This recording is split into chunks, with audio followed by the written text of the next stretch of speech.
और जल्दी से इसे ले लीजिएगा ताकि हमारे पड़ोस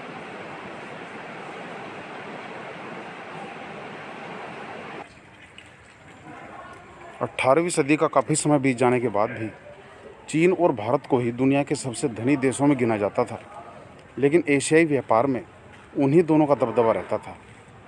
लेकिन विशेषज्ञों का मानना है कि 15वीं सदी से चीन ने दूसरे देशों के साथ अपने संबंध कम कर दिए, जिसके परिणाम स्वरूप एशिया के बजाय अब अमेरिका की ओर जो कदम बढ़े, उससे विश्व व्यापार का केंद्र यूरोप बन गया।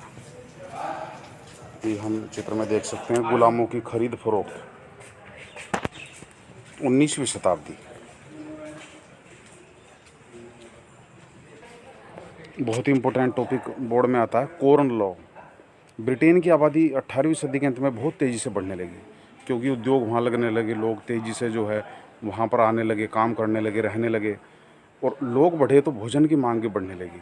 इससे कृषि उत्पादों की मांग भी बढ़ने लगी, कृषि उत्पाद महंगे हो गए, और बड़े भूस्वामी जो खेतों के मालिक थे, उन्होंने सरकार ने मक्का के आयात पर पाबंदी लगा दी। इसका मतलब था कि बाहर दूसरे देशों से मक्का को नहीं मंगाया जा सकता था, और इसी कानून को कॉर्न लॉ कहा जाता था। अब खाद्य पदार्थों की ऊंची कीमतों से परेशान होकर उद्योगपतियों ने सरकार को मजबूर कर दिया कि वह कॉर्न लॉ को फौरन समाप्त कर दे।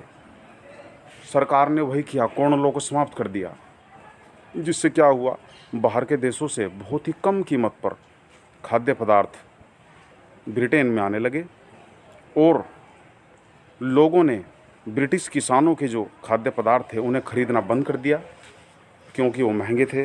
इससे विशाल भूभागों पर खेती उन्हें बंद करनी पड़ी, हज़ारों लोग बेरोजगार हो गए, और गांव से उजड़ कर वो दूसरे देशों में, दूसरे शहरों में जाने लगे।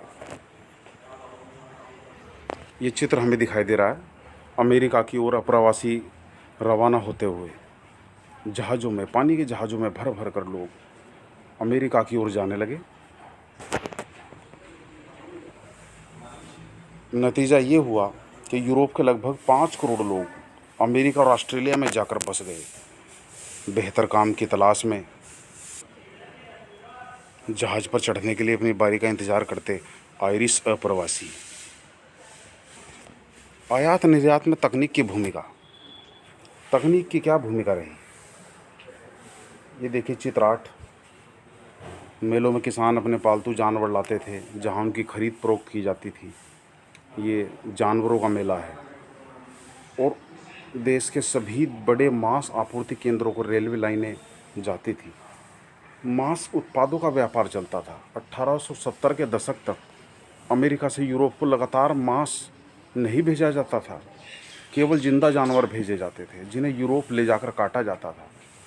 लेकिन जिंदा जानवर जगह बहुत घेरते थे, बीच में कुछ लंबे सफ़र में मर जाते थे, कुछ बीमार पड़ जाते थे, कुछ का वजन गिर जाता था, वो खाने लायक नहीं रह जाते थे, इसलिए ये घाटे का सौदा साबित होता था, और मांस वहाँ पर बहुत महंगा बिकता था। फिर पानी के जहाज़ों में तकनीक यानी कि रेफ्रिजरेटर का आविष्कार हुआ। रेफ्रिजरेटर को पानी के जहाज़ों में लगा दिया गया, जिससे उसके बाद फिर जानवरों को पहले ही मारा जाता था, और उनके मांस को रेफ्रिजरेटरों में रखकर, फ्रिज में रखकर, तब अमेरिका, ऑस्ट्रेलिया, न्यूजीलैंड सब जगह से जानवरों की बजाय उनका मांस ही यूरोप भेजा जाता था। उससे न केवल समुद्री यात्राओं में आने वाला खर्च कम हो गया, अपितु मांस के दाम भी गिर गए। अफ्रीका में रिंडरपेस्ट नाम की बीमारी, जिसे मवेशी प्लेग कहा जाता था, बहुत तेज़ी से फैली। इम्पोर्टेंट है, बोर्ड में आ चुका है। अफ्रीका में 1890 के दशक में रिंडरपेस्ट नामक बीमारी बहुत तेज़ी से फैल गई। दरअसल हुआ क्या, जो औपनिवेशिक समाजों पर यूरोपीय साम्राज्यवादी ताकतों का प्रभाव जो पड़ा, अब यूरोप के लोग सब जगह पर अपना कब्जा करना चाहते थे, और अफ्रीका भी उनकी नज़र से दूर नहीं रहा। अफ्रीका में ज़मीन की तो कोई कमी नहीं थी, लेकिन आबादी वहाँ पर बहुत कम थी। बेचारे अफ्रीकी अपने पालतू पशुओं के सहारे ही अपनी ज़िंदगी चला करते थे। अफ्रीका में सोने की खानें भी थी, ट्रांसवाल स्वर्ण खानों तक आवागमन, जिन पर यूरोपियों की लगातार नज़र बनी हुई थी। ये स्वर्ण खानों में खुदाई करते हुए मजदूर। रिंडरपेस्ट पूर्वी अफ्रीका में एरिट्रिया पर हमला कर रहे इतालवी सैनिक का पेट भरने के लिए एशियाई देशों से जानवर लाए जाते थे। यानी कि अफ्रीका में जो दूसरे यूरोप के जो देशों के लोग हमला करने के लिए आए हुए थे, उनका पेट भरने के लिए जो जानवर लाए जाते थे, उन जानवरों में से किसी एक में बीमारी वहाँ पर आ गई और वहाँ से ये बीमारी अफ्रीका के पशुओं में जंगल की आग की तरफ फैल गई। देखते ही देखते रिंडरपेस्ट ने 90% मवेशियों को यानी कि जानवरों को मौत की नींद सुला दिया।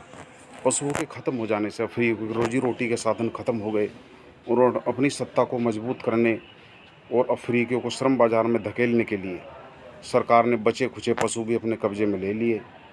इससे क्या हुआ, यूरोपीय उपनिवेशकारों को पूरे अफ्रीका को जीतने का बेहतरीन मौका हाथ लगा। शेष